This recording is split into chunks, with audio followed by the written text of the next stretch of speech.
अपना शिव गुरु के चरण में प्रणाम करता।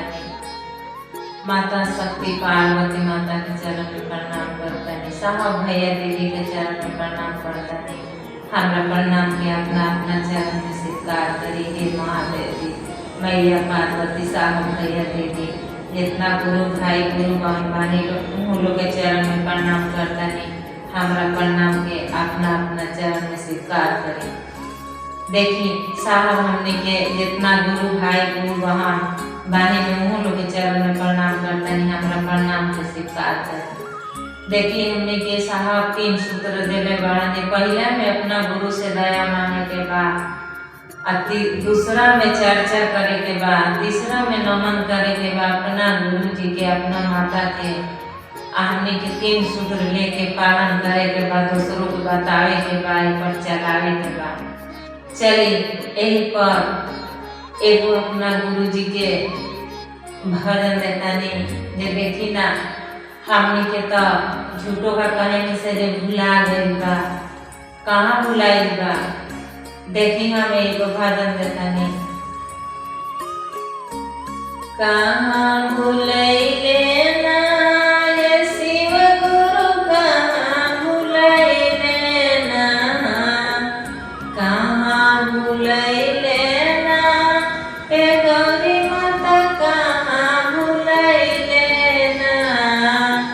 पूजे चर्चा के मोटरिया शिव गुरु, कहाँ भुलैले ना, कहाँ भुलैले ना ए साहेब भैया, कहाँ भुलैले ना, कहाँ भुलैले ना ए लीला दीदी, कहाँ भुलैले ना।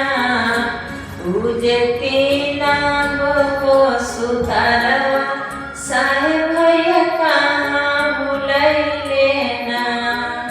पूजे चले के हो रहतवा लीला दीदी, कहाँ भुलैले ना। मंदिर में खोजला, घरवा में खोजला, कहीं न मिलने चरा चावा। मंदिर में खोजला, घरवा में खोजला, कहीं न मिलने सुतारावा।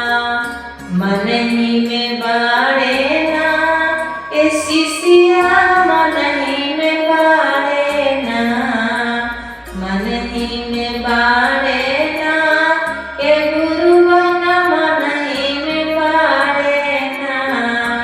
पूजे गुरु के हो सुतारवा शिष्या, मन ही में बाड़े ना।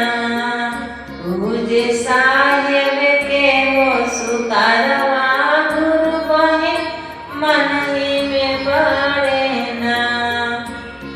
कहाँ भुलैले ना हे गुरु जी, कहाँ भुलैले ना। पूजे तीना गो सुतारवा शिव गुरु, कहाँ भुलैले ना। पूजे तीना गो सुतारवा माता जी, कहाँ भुलैले ना। पूजे तीना गो सुतारवा साहेब भैया, कहाँ भुलैले ना।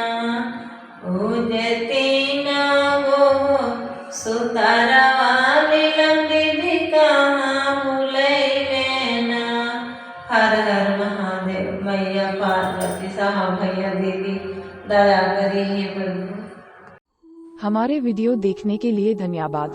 कृपया हमारे चैनल को सब्सक्राइब करें।